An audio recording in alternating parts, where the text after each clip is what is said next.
உபாகமம் 30ஆம் அதிகாரம் 8ஆம் வசனம் முதல் 14ஆம் வசனம் முடிய உள்ள வசனங்கள். அதை மாறி மாறி வாசிக்கிறதில்லை, அவர்கள் வாசிக்கிறதை நீங்கள் தெளிவாக கவனியுங்கள். நீயோ மனம் திரும்பி கர்த்தரின் சத்தத்துக்கு செவி கொடுத்து, நான் இன்று உனக்கு கற்பிக்கிற அவருடைய எல்லா கற்பனைகளின் படியும் செய்வாய். அப்பொழுது உனக்கு நன்மை உண்டாகும்படி உன் தேவனாகிய கர்த்தர் உன் கைகள் செய்யும் எல்லா வேலைகளிலும், உன் கற்பத்தின் கனியிலும், உன் மிருக ஜீவனின் பலனிலும், உன் நிலத்தின் கனியிலும் உனக்கு பரிபூரணம் உண்டாக செய்வார். உன் தேவனாகிய கர்த்தருடைய சத்தத்திற்கு செவி கொடுத்து இந்த நியாயப்பிரமாண புஸ்தகத்தில் எழுதியிருக்கிற அவருடைய கற்பனைகளையும் அவருடைய கட்டளைகளையும் கை கொள்ளும் போதும், உன் தேவனாகிய கர்த்தரிடத்தில் உன் முழு இருதயத்தோடும் உன் முழு ஆத்துமாவோடும் திரும்பும் போதும், கர்த்தர் உன் பிதாக்கள் மேல் சந்தோஷமாய் இருந்தது போல உன்மேலும் உனக்கு நன்மை உண்டாக திரும்பவும் சந்தோஷமாய் இருப்பார். நான் இன்று உனக்கு விதிக்கிற கட்டளை உன்னை மறைபொருளும் அல்ல, அது உனக்கு தூரமானதும் அல்ல. நாங்கள் அதை கேட்டு அதன்படி செய்யும் பொருட்டு எங்கள் நிமித்தம் வானத்துக்கு ஏறி அதை எங்களுக்கு கொண்டு வருகிறவன் யார் என்று நீ சொல்லத்தக்கதாக அது வானத்தில் உள்ளதும் அல்ல. நாங்கள் அதை கேட்டு அதன்படி செய்யும் பொருட்டு எங்கள் நிமித்தம் சமுத்திரத்தை கடந்து அதை கொண்டு வருகிறவன் யார் என்று நீ சொல்லத்தக்கதாக அது சமுத்திரத்திற்கு அப்புறத்திலும் அல்ல.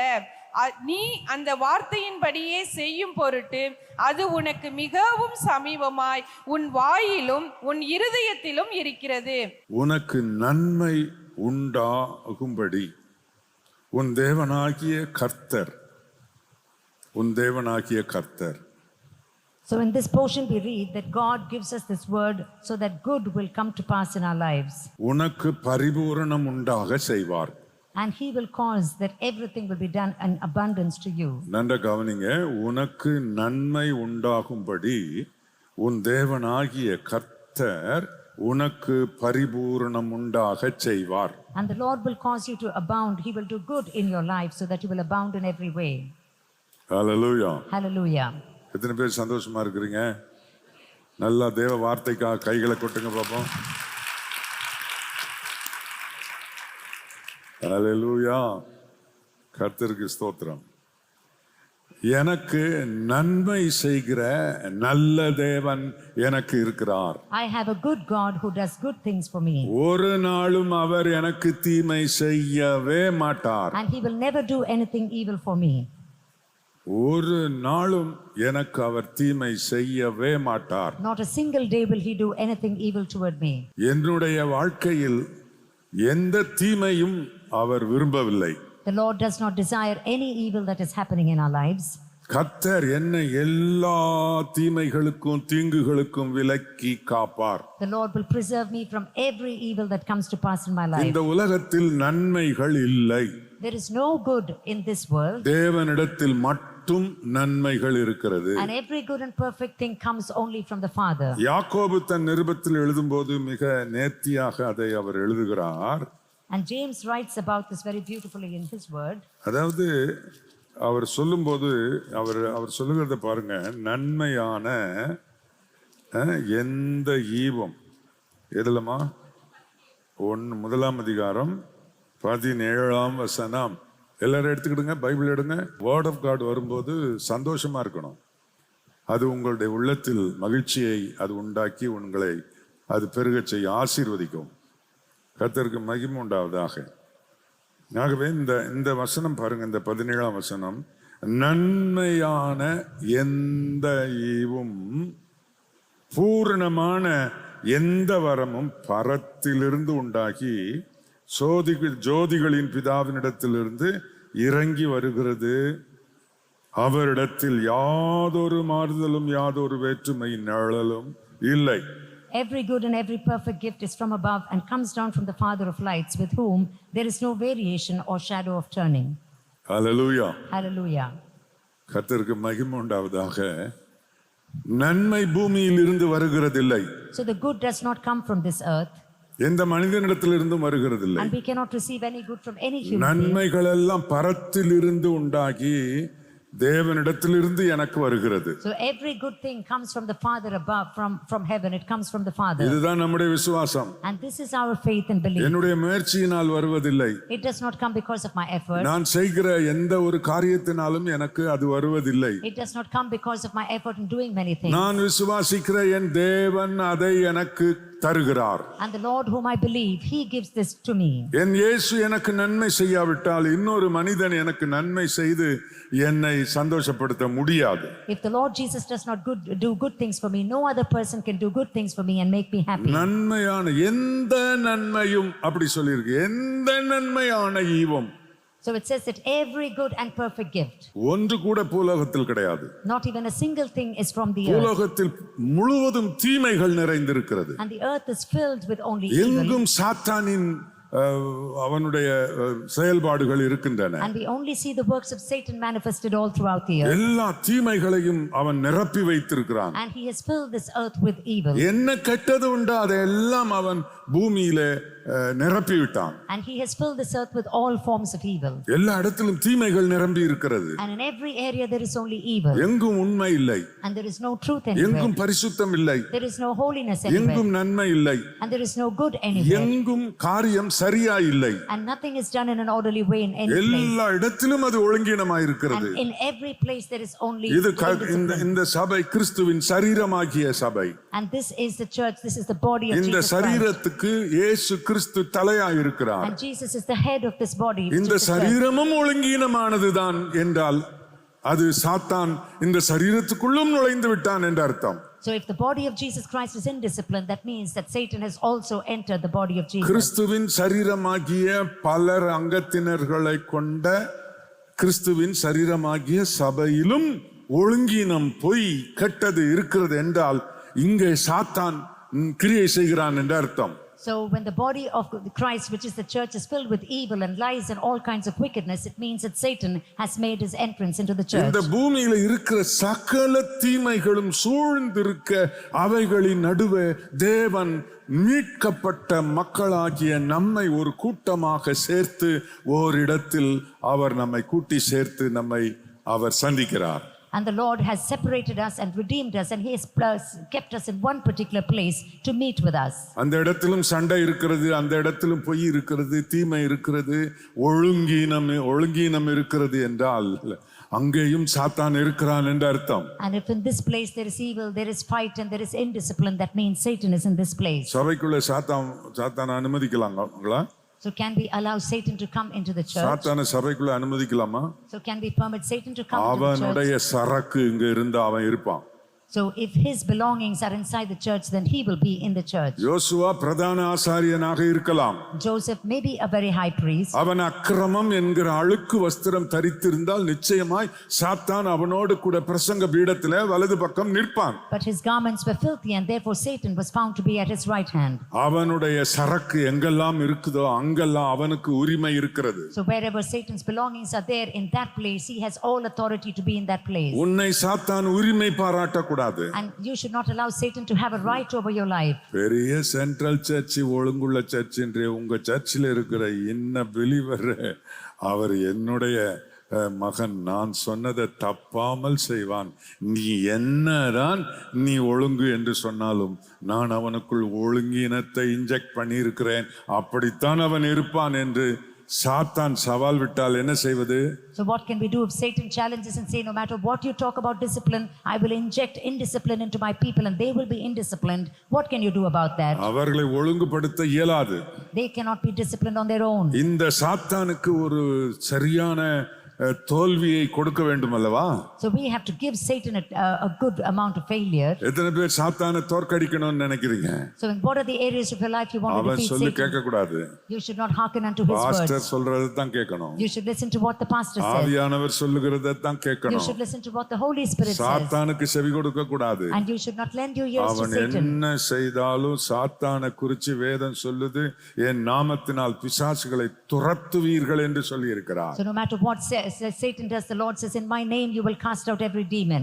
ஆகவே நன்மை என்னுடைய முயற்சியினால் கிடைப்பதில்லை. So therefore I cannot receive any good because of my efforts. நன்மை என்னுடைய சக மனிதர் யார் மூலமும் கிடைப்பதில்லை. I will not receive any blessing by the help of people around me. நன்மை பரத்தில் உண்டாகி என் தேவன் மூலம் இறங்கி வருகிறது. Every good and perfect gifts come from the Father above. அதை இயேசு கிறிஸ்து எனக்கு கொடுக்கிறார். And the Lord Jesus Christ grants me that blessing. கர்த்தருக்கு மகிமை உண்டாவதாக. Praise be to God. உங்கள் குடும்பத்தில் ஒழுங்கீனத்தை அவன் உங்களுக்கு காண்பிப்பான். And he will show indiscipline inside your family. புருஷன் மனைவியை நேசிக்க வேண்டும். And the husband should love his wife. மனைவி புருஷனுக்கு கீழ்ப்படிய வேண்டும். And the wife should obey her ஒரு husband. வீட்டிலும் இதை அவன் கையாள விடவே மாட்டான். And he will not allow this to happen in any home. மனைவியை புருஷனாக்கிடுவான், புருஷனை மனைவியாக்கிடுவான். And he will make the wife to play the role of the husband, and the husband will play the role of the wife. அவங்களுடைய ரெஸ்பெக்டே அவங்களுக்கு வேதம் கொடுக்கிற மதிப்பை சாத்தான் குலைத்து விடுவான். And Satan will bring about a total confusion in the family so that they will lose their respect there. இயேசு கிறிஸ்துவின் அல்லது பிதாவாகிய தேவனுடைய ஸ்தானத்தை எடுத்துக்கொள்ள நயவஞ்சகமாய் விரும்பினவன் இந்த தள்ளப்பட்ட தூதன் Lucifer. So Lucifer, he will come into your house very craftily to take the place of God in your life. ஏன் அவனை தேவன் கீழே தள்ளினார்? Why did the Lord cast down Lucifer? தேவன் ஆராதிக்கும் ஆராதனை ஸ்தலத்தில் இருக்கிற அவருடைய சிங்காசனத்தில் நான் உட்காருவேன் என்று அவன் தன் இருதயத்தில் நினைத்தான். Because he thought in his heart that he should be seated in the throne where God is seated. அவனை நீ இந்த பரலோகத்துக்கு தகுதியற்றவன் என்று அவனை இந்த பூலோகத்தில் பூமியிலே தள்ளினார். அவன் தான் லூசிபர், அவன் தான் சாத்தான். So this Lucifer, he is Satan, and he was thrown down from heaven because he was not worthy to be in heaven. எப்படி நன்மைகள் உண்டாக்குற பரலோகத்திலேயே ஒழுங்கினத்தை உண்டாக்க நினைத்த இந்த கெட்ட தூதன் எப்படி இந்த உலகத்தில் நன்மை உண்டாக செய்வான்? So this evil angel, he wanted to bring about disorder in heaven. How can he bring about orderliness in this earth? இந்த உலகத்திலும் உங்களுக்கு தீமையை ஒழுங்கினத்தை தான் அவன் கற்றுக் கொடுப்பான். So he will try to make you only do that which is evil, and he will make you do things that are not orderly. முதலாளி ஆகணும்னு எண்ணத்தை கொடுப்பான் அவனுக்கு. And first of all, he will make you think that you are just an employee, now you should become the boss. வேலை இல்லையா, நீங்க ஏதாவது ஒரு வேலை கொடுத்தா நான் பாதம் பணிந்து அந்த வேலையை நான் செய்வேன் என்று சொல்லுவான். So he will tell you that if you are the employee, that you have to just surrender yourself and do that particular work. அந்த வேலை கொடுத்தா பரவாயில்லையே, பணிவான பையனா இருக்கிறானேன்னு வேலை கொடுத்தா அந்த வேலையில கொஞ்சம் கொஞ்சமா முன்னேறி அந்த முதலாளி ஆசனத்தில் உட்கார்றதுக்கு அவன் ட்ரை பண்ணுவான். So he will try to make you, promote you, and make you do things so that you will occupy the chair of the boss. அது கிடைக்காத பட்சத்தில் குழப்பங்களை உண்டாக்குவான். And if that position does not come to you, he will try to முதலாளிக்கு கெட்ட பெயர் உண்டாக்குவதற்கு முயற்சி செய்வான். And he will try to make you do things that your boss will get a very bad name. அந்த தலைமை ஸ்தானத்தை பிடிக்க முயற்சித்த சாத்தான் இன்றைக்கு வரைக்கும் மனுஷர்களுக்குள்ளே அந்த எண்ணத்தை புகுத்தி இருக்கிறான். So Satan wanted to get the throne of the Lord, and he brings about that same evil thought into everyone. யாருமே தங்களுக்கு கொடுக்கப்பட்ட ஸ்தானத்தில் சந்தோஷமாய் இருப்பதில்லை. Nobody is satisfied and content in the position that God has given to you. தங்களுக்கு கொடுக்கப்படாத உயர்ந்த ஸ்தானத்தை விரும்பி அதற்காக போராடுகிறவர்கள். And we always desire the higher position that God has not given to you, and you strive to get that இது for yourself. பிசாசின் சுபாவம். And this is the attitude of Satan. இவன் நிச்சயமாய் அப்படி எண்ணத்தை கொடுக்கும்போது அந்த அப்படி எண்ணம் உள்ளவர்கள் இருக்கும் குடும்பத்தில் குழப்பம் வரும், சபையில் குழப்பம் வரும், எந்த ஒரு இயக்கத்திலும் அரசியலில் அரசாங்கத்திலும் குழப்பம் வரும். So when he sows these seeds into your heart, there will only be confusion in the family, in your work spot, and in every place. ஆகவேதான் எங்கு பார்த்தாலும் பிரிவினை. And that is why there is separation in சபையில் ஒரு கூட்டம் பிரிந்து போய் விடுகிறது. And there is a group that is separated from ஊழியர் the church. ஐக்கியத்தில் ஒரு கூட்டம் பிரிந்து போய் விடுகிறது. And among the people of the Lord there is a separation, and the வேதம் என்ன சொல்லுகிறது? பிரிந்து போகிறவன் தன் சுய இச்சைகளின்படி செய்ய பிரிந்து போகிறான் என்று சொல்லி இருக்கிறது. And the Bible says in order to fulfill the lust of his flesh, a person departs and he separates himself. நாங்க ஒழுங்கா இந்த சபைக்கு நேரத்துக்கு வர முடியாது, ஆகவே நாங்க பிரிந்து போகிறோம் என்றால் தங்கள் சுய இச்சை படி செய்ய பிரிந்து போகிறவர்கள் அது அவனுடையவர்கள் என்பதை ஊர்ஜிதம் செய்கிறது. So some of you, if you say that I cannot come to this church on time, I will go to another place, that means you are doing this according to your own fleshly lust. கர்த்தருக்கு மகிமை உண்டாவதாக. சாத்தானுக்கு நீங்க கவனமா இருந்து அவனை தோற்கடிக்கணும். So you have to be very cautious, and you have to overcome Satan. ஒழுங்கீனங்களோடு ஒத்துப்போகிறவர் அல்ல நம்முடைய ஆண்டவர் இயேசு. Our Lord Jesus Christ is not a person who complies with indiscipline. இயேசு என்ன விரும்புகிறார்? So what does the Lord Jesus desire? உங்களுக்கு நன்மை உண்டாகும்படி He desires that every good should come to your life. உனக்கு பரிபூரணம் உண்டாகும்படியும் அவர் உனக்காக இருக்கிறார். And he wants you to abound in every way, and therefore he is working on your behalf. ஒரு சில தலைப்புகளை நான் சொல்லுகிறேன், குறித்து வைத்துக் கொள்ளுங்கள். முதலாவது, ஆலயத்தின் நன்மை. So first of all, the blessings, the goodness that comes from the church. இரண்டாவது நீ கையிடும் வேலையில் நன்மை. And the goodness that comes because of the work of your hand. மூன்றாவது உன்னுடைய கற்பத்தின் கனிகளில் நன்மை. The goodness in the fruit of your womb. நான்காவது பொருளாதாரத்தில் நன்மை. And the goodness in your financial இந்த status. 4 குறிப்பை வேகமாய் சொல்லி உங்களுக்கு முடிக்கிறேன். And I'm going to quickly go through this morning. தேவன் நமக்கு தரும் நன்மை இந்த 4 குறிப்புகளுக்குள் அடங்கி இருக்கிறது. So the goodness of the Lord is embedded in these 4 points. ஒரு மனுஷன் இந்த உலகத்தில் தேவனுடைய நன்மையை பெற வேண்டுமானால் தேவனுடைய ஆலயத்துக்குட்பட்டவனாய் இருக்க வேண்டும். So if a person has to be a recipient of the goodness of God, that means he should be subject to the discipline of the church. சங்கீதம் 65:4 பாருங்கள். Psalm 65 and verse 4. உம்முடைய பிரகாரங்களில் வாசமாய் இருக்கும்படி நீர் தெரிந்து கொண்டு சேர்த்துக் கொள்ளுகிறவன் பாக்கியவான். உம்முடைய பரிசுத்த ஆலயமாக்கிய உமது வீட்டின் நன்மையால் திருப்தியாவோம். Blessed is the man whom you choose and cause to approach to you, that he may dwell in your courts. We will be satisfied with the goodness of your house, of your holy temple. உம்முடைய ஆலயமாக்கிய உமது வீட்டில் நன்மைகள் இருக்கிறது. So there is goodness in your house and your holy temple. அந்த நன்மைகளை நான் பெற வேண்டும். And I have to receive of these goodness. இந்த ஆலயத்துக்கு வெளியே எந்த நன்மையும் உனக்கு கிடைக்காது. And you will not receive any good outside this temple. Hallelujah. Hallelujah. அந்த கவனிங்க, இந்த ஆலயத்துக்கு வெளியே எந்த நன்மையும் கிடைக்காது. So outside the house of God you will not receive any goodness. ஆயிரமான சபைகள் நம்முடைய நாட்டில் இருக்கின்றன. So why do we have thousands of churches in this country? மீட்கப்பட்ட மக்கள் கூடுகிற அந்த சபை கூடுதலில் அங்கே ஒரு போதகர் இருக்கிறார், அவர் போதிக்கிறார். அங்கே கூடி வருகிற ஒரு பரிசுத்தமான இடம் ஒன்று இருக்கிறது. So there are many people who gather in the churches because they are redeemed, and there is a pastor who leads this church, and there is a place where the people gather. அப்படிப்பட்ட இடங்களில் எல்லாம் லட்சக்கணக்கான மக்கள் ஆங்காங்கே ஒரு போதகரின் தலைமையிலே கூடி வருகிறார்கள். So lakhs of people, they gather in the church and they are under the shepherd of the pastor. இது அந்த போதகரின் பிழைப்புக்கான கூட்டம் அல்ல. So this is not a gathering just to make sure that the pastor has a job and an occupation to survive. அப்படி ஜனங்களும் நினைத்தால் பாவம், போதகரும் நினைத்தாலும் அது பாவம்தான். If the people think likewise, it is a sin. If the pastor think that this is just a means of getting money, that is also a sin. தேவன் இறங்கி கிரியை செய்யும்படி தேவன் தெரிந்தெடுத்த ஒரு ஆலயம், ஒரு சபை கூடி வரும் இடம். So the Lord has appointed a church, and it is a place where his people gather. அது என் தேவனுடைய வீடு. And that is the house of God. ஆகவேதான் என் இயேசு சொன்னார், என் வீடு சகல ஜனங்களுக்கும் ஜெப வீடு எனப்படும் என்று சொன்னார். And that is why the Lord says that the house of God, my place, will be called a place of prayer. இது தேவனுடைய வீடு.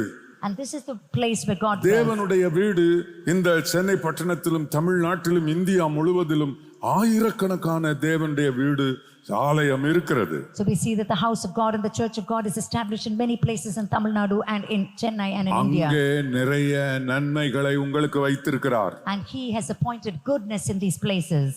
அந்த நன்மைகளை அவர் அங்கே உங்களுக்கு தருவார். And he will grant you this goodness in the temple of the Lord. அன்னாள் எவ்வளவு அழுதாலும் அவளுக்கு நன்மை கிடைப்பதில்லை வெளியே. So Hannah, no matter how much she cried outside, she did not receive the goodness. அந்த நன்மையை ஒரு நாள் ஆலயத்திற்குள் போய் ஜெபித்து தேவனிடத்தில் அவள் பெற்றுக்கொண்டாள். So one day she went into the house of God and she cried and she received the blessing of the Lord. அவள் Samuel தீர்க்கதரிசியை பெற்றெடுத்தாள். And she brought forth Samuel the prophet. இப்படி நிறைய நன்மைகள் தேவனுடைய ஆலயத்தில் இருக்கிறது. So there is so much of goodness that the Lord has kept in his house. அவைகளை எல்லாம் ஒவ்வொன்றாய் நாம் பார்த்தால் நீண்ட நேரங்கள் ஆகும். And if we meditate on each one of that will take a lot of time. தேவனுடைய ஆலயத்தில் உண்டாகும் நன்மைகள். So the goodness that we can receive in the house of God. தேவனுடைய ஆலயத்திலே நாங்கள் சபையாக கூடி வரும்போது எங்கள் தேவன் அங்கே வருகிறார். So when we gather together in the house of the Lord descends into the house of God. தேவனிடத்தில் சொல்லி இருக்கிறோம், அப்பா நாங்கள் காலை 9 மணிக்கு ஆலயத்தில் கூடி வருவோம். இப்படி ஒவ்வொரு சபையிலும் ஒரு நேரத்தை குறித்திருக்கிறார்கள். And in every church they have an appointed time where the church begins, and that is the place where God descends. தேவனுக்கோடு இணைந்து குறித்த அந்த நேரத்தில் ஆலயத்துக்கு வர வேண்டும் என்பது ஒழுங்கு. And it is discipline when you decide to come into the church of God in the time that has been appointed for the service. இஷ்டமான நேரத்துக்கு வரலாம் என்பது ஒழுங்கினம். And it is a form of indiscipline when you think that you can come whenever you want. ஒழுங்கு தேவனுடைய ஆவியினால் வருகிறது. And this orderliness comes through the Holy Spirit. ஒழுங்கினம் பிசாசினால் அசுத்த ஆவியினால் வருவது. So indiscipline comes from the evil spirit, it comes from the devil. ஆகவே தேவனுடைய ஆலயத்துக்குள் வருகிறவர்கள் தேவனால் நடத்தப்படுகிறவர்கள். And so those who come into the house of God are people who are led by the Lord. அதைத்தான் ரோமர் 8ஆம் அதிகாரத்தில் பரிசுத்த பவுல் மூலம் ஆவியானவர் சொல்லுகிறார், எவர்கள் தேவனுடைய ஆவியினால் நடத்தப்படுகிறார்களோ அவர்கள் தேவனுடைய புத்திரராய் இருக்கிறார்கள் என்று சொல்லி இருக்கிறார். And that is why in Romans we say that as many as are led by the Spirit of God, they are the sons of God. தேவ ஆலயத்துக்கு தேவ ஆவியினால் நான் நடத்தப்பட வேண்டும். So in the house of God we should be led by the Spirit of the Lord. இந்த தேவ ஆலயத்துக்குள் வந்தவுடனே என்னுடைய தேவ ஆவியானவர் இயேசு கிறிஸ்துவின் நாமத்திலே அவர் ஆலயத்தில் பிரசன்னராய் இருக்கிறார். So when we come to the house of God, the Lord Jesus Christ through the Holy Spirit, he manifests himself to us. எங்களோடு பேச விரும்பி எங்களை கண்டிக்க வேண்டுமானாலும், எங்களை சீர்திருத்த வேண்டுமானாலும், எங்களை ஆசீர்வதிக்க வேண்டுமானாலும், எங்களுக்கு நற்போதங்களை கொடுக்க வேண்டுமானாலும் எங்களுக்கு என்று தேவன் வைத்திருக்கிற மேய்ப்பனை கொண்டு அதை செய்கிறார். And the Lord will correct, convict, bless and counsel you only through the shepherd that he has appointed for you in the church. இதுதான் தேவன் வைத்திருக்கிற ஒழுங்கு. And this is the discipline and order that the Lord has created. இதைத்தான் இங்கே உபாகமத்திலே தெளிவாக சொல்லி இருக்கிறது. And this is what is written so with so much of clarity in the book of 30ஆம் அதிகாரம் Deuteronomy. 8ஆம் வசனம், நீயோ மனம் திரும்பி கர்த்தரின் சத்தத்திற்கு செவி கொடுத்து நான் இன்று உனக்கு கற்பிக்கிற அவருடைய எல்லா கற்பனைகளையும் படியும் செய்வாய். Verse 8, and you will again obey the voice of the Lord and do all his commandments which I command you today. எல்லார் வாசிங்கள், எல்லார் வாசிங்கள். நீயோ மனம் திரும்பி, எல்லார் வாசிங்க சத்தமா. நீயோ மனம் திரும்பி கர்த்தரின் சத்தத்துக்கு செவி கொடுத்து நான் இன்று உனக்கு கற்பிக்கிற அவருடைய எல்லா கற்பனைகளின் படியும் செய்வாய். ஆப்ஷன் கிடையாது. So we do not have an option here. நான் சொல்றதை நீ கேட்டு செய்யலாம் அல்லது உன் இஷ்டப்படி நடக்கலாம் என்பதே தேவனிடத்தில் கிடையாது. So you don't have an option. If you want you can do, otherwise you need not do. There is no such option. அவர் சொன்னதை நான் செய்து தான் ஆக வேண்டும். I have to obey the voice of the Lord. நம்மிடம் அவர் சொல்லுகிறார். And he speaks to us. சில காரியங்களை ஒழுங்குபடுத்துகிறார். And he disciplines and sets right many things in our life. சத்துரு உனக்குள்ள கிரியை செய்யக்கூடாது. And the evil person should not work in your ஆவியானவர் life. கிரியை செய்ய வேண்டும். Only the Holy Spirit should work in your ஆவியானவர் life. என்ன சொல்லுவார்? And what does the Holy Spirit உங்க say? போதகர் என்ன சொல்லுகிறாரோ அதன்படி செய் என்று The சொல்லுவார். Holy Spirit will tell you to listen to what your pastor tells you to do. அசுத்தாவி என்ன சொல்லும்? இதெல்லாம் இப்படித்தான் சொல்லுவாங்க, அதை கேட்கணும்னு ஒன்னும் அவசியம் இல்லை என்று சொல்லுவாங்க. But the evil spirit will say you do not need to listen to all these things, instructions that are given to you. ஆனால் வேதம் என்ன சொல்லுகிறது? நீயோ இந்த காரியங்களில் மனம் திரும்பி கர்த்தரின் சத்தத்துக்கு செவி கொடுத்து நான் இன்று உனக்கு கற்பிக்கிற அவருடைய எல்லா கற்பனைகளின் படியும் செய்வாய். But what is the Bible says that you will obey the voice of the Lord your God and do all his commands which I command you today. இன்றைக்கு கர்த்தர் உனக்கு கற்பிக்கிற, உனக்கு சொன்ன, உனக்கு கற்பித்த, உனக்கு சொன்ன இவைகளின்படி நீ செய்வாய். So you have to do according to what the Lord has taught you and what he has commanded you today. எனக்கு தெரியும் நீ என்னுடைய பிள்ளை. I know that you are my child. நான் உன்னை தெரிந்து கொண்டேன். And I have known you. நான் உன்னை இந்த ஆலயத்துக்குள் கொண்டு And வந்தேன். I brought you into this house. நீ நான் சொல்லுகிறபடி செய்வாய். And you have to do what I am telling நீ you. செய்ய மாட்டேன் என்று மறுக்க மாட்டாய். And you cannot rebel and say that I won't do this. ஏனென்றால் உனக்கு நன்மை உண்டாகும்படி உன் தேவனாகிய கர்த்தர் உன் கைகளில் செய்யும் எல்லா வேலையிலும் உன் கற்பத்தின் கனியிலும் உன் மிருக ஜீவனின் பலனிலும் உன் நிலத்தின் கனியிலும் உனக்கு பரிபூரணம் உண்டாக செய்வார். The Lord your God will make you abound in all the work of your hand, in the fruit of your body, in the increase of your livestock, and in the produce of your land for good. For the Lord will again rejoice over you for good, as he has rejoiced your fathers. உனக்கு நல்லா தெரியும். And you know that very well. எங்க pastor ஜெபம் பண்ணார்னா எனக்கு ஆசீர்வாதமா இருக்கும்னு உனக்கு தெரியும். You know that if my pastor prays for me, I will be blessed. எங்க பாஸ்டர் போதிக்கிறபடி நான் செய்தால் எனக்கு நன்மை உண்டாகும் என்று எனக்கு You தெரியும். know very well that if you obey the counsel of the pastor, இது all எங்கே the goodness நடக்கிறது? will come about. ஆலயத்தில் நடக்கிறது. And where will all this happen? It will happen in the ஆலயத்தில் church of கர்த்தர் God. என்னை போதிக்கிறார். And the Lord counsels me in the church. ஆலயத்தில் நான் பாடி கர்த்தரை துதித்து ஆராதிக்கிறேன். And in the house of God, I sing and worship the Lord. ஆலயத்தில் தேவனுக்கு மகிமையாக நிறைய காணிக்கை செலுத்துகிறேன் அவருக்கு. And in the house of God, to the glory of God, I offer my offerings to the Lord. என் தேவனை நான் தரிசிக்கிறேன். And I look upon the Lord and I சங்கீதக்காரன் 27ஆம் சங்கீதத்தில் சொல்லுகிறான், ஆலயத்தில் உம்முடைய மகிமையை காணும்படியாக உம்மிடத்தில் ஆராய்ச்சி செய்யும்படியாக நான் ஆலயத்துக்கு போகிறேன் என்று சொல்லுகிறான். And in Psalm 27, the King David says that I go to the house of the Lord that I will behold the beauty of the Lord and to inquire in his temple. தேவனுடைய ஆலயத்தில் நன்மைகள் இருக்கிறது. So there is goodness in the house of the Lord. கர்த்தரிடத்தில் 27:4 பாருங்கள் சங்கீதம். கர்த்தரிடத்தில் ஒன்றை நான் கேட்டேன், அதையே நாடுவேன். நான் கர்த்தருடைய மகிமையை பார்க்கும்படியாகவும் அவருடைய ஆலயத்தில் ஆராய்ச்சி செய்யும்படியாகவும் நான் ஜீவன் உள்ள நாளெல்லாம் கர்த்தருடைய ஆலயத்தில் தங்கி இருப்பதையே நாடுவேன். Psalm 27 and verse 4, one thing I have desired of the Lord, that will I seek, that I may dwell in the house of the Lord all the days of my life. நிச்சயமாக கர்த்தர் நம்மோடு கூட இந்த ஆலயத்தில் நம்மை ஆசீர்வதிக்க அவர் வந்திருக்கிறார். Definitely the Lord has come into this church to bless us today. என்னுடைய பொருளாதாரத்தில் அவர் நன்மை கர்த்தர் கட்டளையிடுவார். And the Lord will command his blessing in our finances. கர்த்தருக்கு மகிமை உண்டாவதாக. நான் கையிடும் வேலை, And he will bless the work of my hands. அதில் நன்மை உண்டாக வேணும். And he will cause goodness to abound in the work அந்த of my நன்மை hands. இன்னொரு மனுஷனால் வராது எனக்கு. And this goodness will not come about by the help of எனக்கு another சிலர் person. ஆர்டர்ஸ் கொடுக்கறாங்க வேலை செய்யறதுக்கு. And in some places you get an orders in your work. அவங்களால் நன்மை கிடைக்காது. And you will not get this blessing from people. நான் இதை செய்து கொடுத்தால் அவனுக்கு நன்மை உண்டாகுமாயிருக்கும். So if I do this, then he will receive the blessing of the Lord. அவன் மூலம் எனக்கு நன்மை உண்டாகாது. I will not receive any blessing through many நான் people. இந்த கையிடும் என் வேலையை என் தேவன் ஆசீர்வதிக்கிறார். எதற்கு? எனக்கு நன்மை உண்டாவதற்காக. The Lord will bless the work of the hand so that I will experience the goodness of the Lord. உங்கள் கையிடும் வேலைகளை கர்த்தர் The ஆசீர்வதிக்கிறார். Lord will bless the work of your hand. சொந்த தொழில் செய்தாலும் சரி, நீங்கள் உத்தியோகம் செய்தாலும் சரி, உங்களை கர்த்தர் ஆசீர்வதிக்கிறார். So whether it's your own business or whether you're working in any other place, the Lord will உங்கள் bless you. கற்பத்தின் கனிக்கு நன்மை செய்கிறார். And the Lord will cause the goodness to happen in the இதை fruit of நன்ற your கவனி. womb. கற்பத்தின் கனி என்றால் உங்கள் பிள்ளைகள். And what does it mean, the fruit of your body? It நன்ற means the கவனிங்கள். children. சிறு பிள்ளைகள் இருக்கிறார்கள், நடுத்தர வயது பிள்ளைகள் இருக்கிறார்கள், வாலிப பிள்ளைகள் இருக்கிறார்கள்.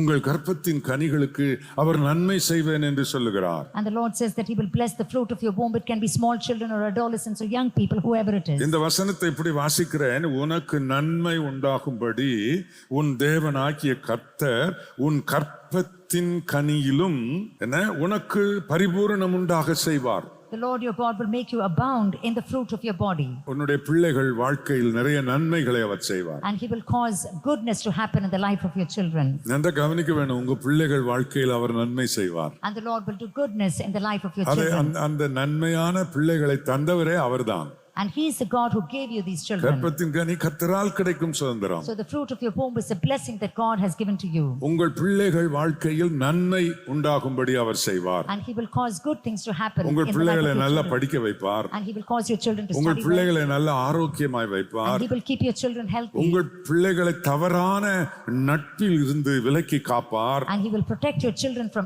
evil friendships. உங்கள் பிள்ளைகள் உயர்ந்த ஸ்தானத்தில் கொண்டு வரும்படிக்கு அவர்கள் மேல் கவனமாய் இருக்கிறார். And he will be very cautious about your children so that he will position them in great heights. உனக்கு நன்மை உண்டாவதற்காக So that goodness will come உன் to pass in your life. கற்பத்தின் கனிக்கும் அவர் நன்மை உண்டாக And செய்கிறார். he does good for the fruit of your நீ womb. கையிடும் வேலையில் நன்மை உண்டாக செய்கிறார். And he will cause goodness to இந்த abound in the work வசனத்தை of your நீங்கள் hand. சொல்லி சொல்லி ஒவ்வொரு நாளும் ஜெபிக்கலாம். And every day you have to confess and pray these N words. தேவனே, நீர் எனக்கு நன்மை உண்டாகும்படி நான் கையிடும் வேலையிலே என் கற்ப பிறப்பான பிள்ளைகள் வாழ்க்கையிலே நீர் நன்மை செய்கிறதுக்காக ஸ்தோத்திரம். So you have to say, thank you, Lord, that you will make me abound in the work of my hand and the fruit of my body. நான் எப்பொழுதும் போல விளக்கி நிறைய சொல்வதற்கு நேரம் இல்லை. ஆகவே அடுத்த குறிப்புக்கு நான் செல்கிறேன். 4வது, பொருளாதாரத்தில் கர்த்தர் என்னை And he ஆசீர்வதிக்கிறார். will bless you in your finances. பொருளாதாரத்தில் நன்மை உண்டாக செய்கிறார். And he will cause your financial status to be blessed. இதற்கெல்லாம் என்ன மூலதனம்? So what is the foundation for all these things?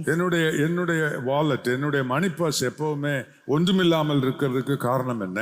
So what is the reason for your money purse to always be empty? நான் என்னுடைய பண தேவைக்காக பல மனிதர்களை நாடி போக காரணம் என்ன? What is the reason that I go about to many people to get a debt from them?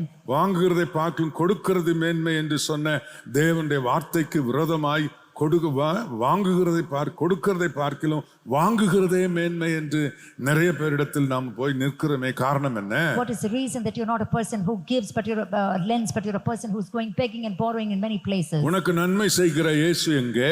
Where is the Lord Jesus Christ who does good for you? உன்னுடைய பொருளாதாரத்தில் உனக்கு நன்மை செய்வேன், உன் நிலத்தின் கனியிலும் உன் கனியிலும் பூரணம் உண்டாக. மிருக ஜீவன், நிலத்தின் கனி, இதெல்லாம் அந்த நாட்களில் அவர்கள் செய்த தொழில். So these were all the occupations in those days, tending their sheep and livestock and being farmers and having fruits in their land. அதுல நன்மை உண்டாகும்படி அவர் பரிபூரணம் உண்டாகும்படி செய்வேன் என்று So சொல்லுகிறார். the Lord says that he will cause them to abound in the work of their hands. நீ செய்கிற அதே தொழிலை இன்னொருவன் செய்கிறான், நன்றாய் சம்பாதிக்கிறான். So the same occupation is done by somebody else and they are flourishing so உனக்கு well. ஏன் உண்டாவதில்லை? Why are you not able to flourish in நீ your ஏன் business? தேவனுடைய நன்மையை பெறவில்லை? Why have you not received the goodness of the முதலாம் Lord? வசனம் திரும்ப வாசிக்கிறேன். So let me read this verse again. 8ஆம் வசனம். Verse 8. நீ மனம் திரும்பி கர்த்தரின் சத்தத்திற்கு செவி கொடுத்து நான் இன்று உனக்கு கற்பிக்கிற அவருடைய எல்லா கற்பனைகளின்படியும் செய்வாய். And you will again obey the voice of the Lord and do all the commandments which I have commanded you today. அடுத்த வசனம் அப்பொழுது என்று ஆரம்பிக்கிறது. So the next verse says, then. அந்த அப்பொழுது என்று ஆரம்பிக்கிறது முந்தின வசனத்தையும் 8ஆம் வசனத்தையும் 9ஆம் வசனத்தையும் சேர இணைக்கிறது. So this verse then it combines the verses 8 and 9 together. நீ நடந்தால் இல்ல நடக்கிறாய், செய்வாய். So it says that you will do and you will be blessed. செய்தால் அல்ல செய்வாய். It's not that you may do, it says that you will do. அதிலே சொல்லி இருக்கிறார், நான் இன்று உனக்கு கற்பிக்கிற அவருடைய எல்லா கற்பனைகளின்படியும் செய்வாய். And it says that you will obey the voice of the Lord your God to keep his commandments. இன்று என்பது ஜூலை மாதம் 6ஆம் தேதி 10ஆம் மணி வேளையிலே இந்த நேரத்தில் அவர் போதித்த போதனைகள். So when it talks about now, it talks about July 6th and about 10 o'clock when the Lord has given you this commandment. ஒழுங்கினத்தை நீக்க வேண்டும், ஒழுங்கை கடைபிடிக்க வேண்டும். So you have to get rid of your indiscipline and you have to hold on to நீ discipline. அப்படி செய்கிறாய், நீ அப்படி செய்வாய். And you will do like that. செய்தால் அல்ல செய்வாய். It's not that you may do later on, it's now what you're அப்பொழுது doing. Then உனக்கு நன்மை உண்டாகும்படி I will make all the goodness to abound in your உன் life. கைகள் செய்யும் எல்லா வேலையும் ஆசீர்வதிப்பேன். And all the work of your hand will be உன் blessed. கற்பத்தின் கனி நன்மை உண்டாக செய்வேன். And I will cause the fruit of your womb to be நீ blessed. செய்கிற தொழிலில் நன்மை உண்டாக And I will செய்வேன். bless the work that you're doing. உன் தேவனாகிய கர்த்தருடைய சத்தத்துக்கு செவி கொடுத்து நீ என்னுடைய கற்பனைகளை எல்லாம் அவருடைய கட்டளைகளை எல்லாம் கை கொள்ளும் போது உன் தேவனாகிய கர்த்தர் அதாவது உன் முழு இருதயத்தோடும் உன் முழு ஆத்மாவோடும் திரும்பும் போது கர்த்தர் உன் பிதாக்களின் மேல் சந்தோஷமாய் இருந்தது போல உன்மேலும் உனக்கு நன்மை உண்டாக திரும்பவும் சந்தோஷமாய் இருப்பார். If you obey the voice of the Lord your God to keep his commandments and his statutes which are written in this book of the law, and if you turn again to the Lord your God with all your heart and your soul, I will bless you. எத்தனை பேர் இந்த நன்மைகளை பெற்றுக்கொள்ள How போகிறீர்கள்? many of you are going to receive the goodness of the சொல்லுங்கள், Lord? ஆலயத்தின் நன்மை, The blessings of the church. கர்த்தருக்கு மகிமை உண்டாவதாக. இரண்டாவது உங்கள் கையிடும் வேலைகளில் நன்மை. And the goodness that comes through the work of your hand. மூன்றாவது உங்கள் கற்பத்தின் கனி உங்கள் பிள்ளைகள் வாழ்க்கையில் நன்மை. The abundance in the fruit of your body. ஐந்தாவது உங்கள் பொருளாதாரத்தில் நன்மை. And the goodness and blessing in your blessings. financial blessings. நிச்சயமா உண்டாகும். Definitely it will come to நன்மை pass. செய்வார். Definitely he ஒரே will ஒரு do good. காரியம். And there is only one இன்று thing that is உனக்கு needful. கர்த்தர் போதித்த போதனைகளின்படி நீ செய்வாய். And today you should hearken unto the commandments of the Lord and do accordingly. அப்பொழுது உனக்கு நன்மை உண்டாக. Then all these good things will come to pass in உன்மேல் your life. பரிபூரணமாய் நன்மை உண்டாக உன்னோடு கூட And he இருப்பேன். says that I will cause you to abound in this goodness. உண்மைதான் பாஸ்டர், அதுக்கு நாங்கள் எங்களை ஒப்பு கொடுக்கிறோம். நான் செய்தால் இல்லை, செய்வேன் இல்லை, நான் கண்டிப்பா செய்வேன் என் தேவனுக்கு பிரியமாய் அப்படி சொல்கிறவர்கள் எழுந்து உங்களை ஒப்பு கொடுங்கள்.